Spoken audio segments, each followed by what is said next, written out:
The story for today is called The Worm Family Has Its Picture Taken by Jennifer Frank and David Ezra Stein. Mrs. Worm lay at the top of a giant dirt pile watching her children play. They were wriggling their bodies into all kinds of delightful shapes. She hoped she'd always remember how squirmy, slimy, and cute they were at this age, but she did not have a very good memory because her brain was so tiny. "I know," she declared. "I'll have our picture taken." The very next day, Mrs. Worm called Mr. Muskrat, the photographer, to arrange a time. Then she told her family. "That is so cool!" the oldest Emma exclaimed. She loved the idea of being able to see herself hanging on the wall every day. Emma could hardly wait to tell her friend Ellie. "How splendiferous!" squealed Ellie. "We had our picture taken last year, and it was amazing. We had the most beautiful smiles." "Cool," said Emma. But then she thought about how worms don't have teeth. How would they have beautiful smiles in their picture? "Oh, well," she decided, "we will still have a nice way to remember our family."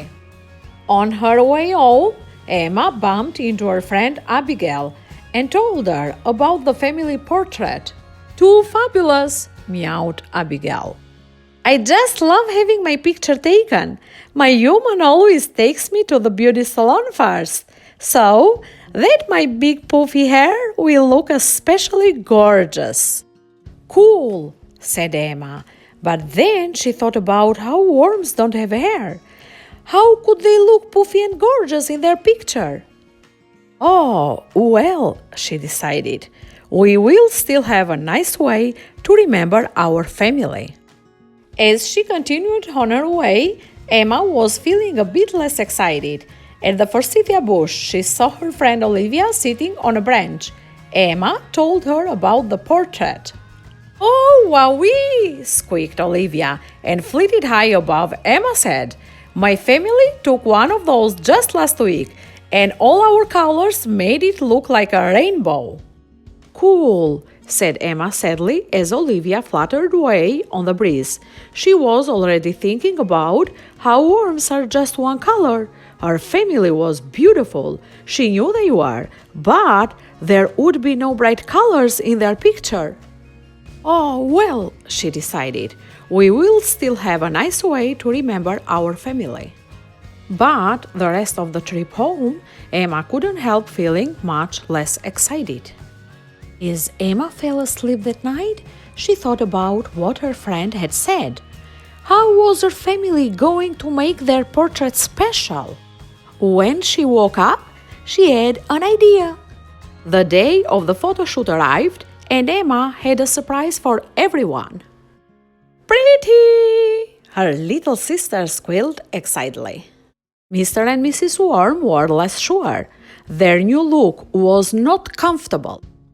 Even though the Worm family arrived at the studio on time, Mr. Muskrat would not take their picture. "I'm sorry," he said. "I have an appointment with a family of worms. You will have to come back another day." "But we are the family of worms," said Mrs. Worm. The photographer laughed. "For one thing, worms do not have teeth," he said. Mrs. Worm quickly instructed her family to spit out their fake teeth. "And they do not have hair," said Mr. Muskrat. The family took off their wigs. "And they most definitely are not colorful." The family undressed. "Ah," they all said. "Oh," said Mr. Muskrat, looking very surprised. "I am terribly sorry. I didn't recognize you." Then together, the Worm family wriggled and squiggled and squeezed into a delightful pose only a worm family could make. They said, "Cheese!" Mr. Muskrat snapped the picture. The first of their many annual portraits was taken. The next morning, Emma sat with her family. admiring the portrait now hanging in their warm hideaway.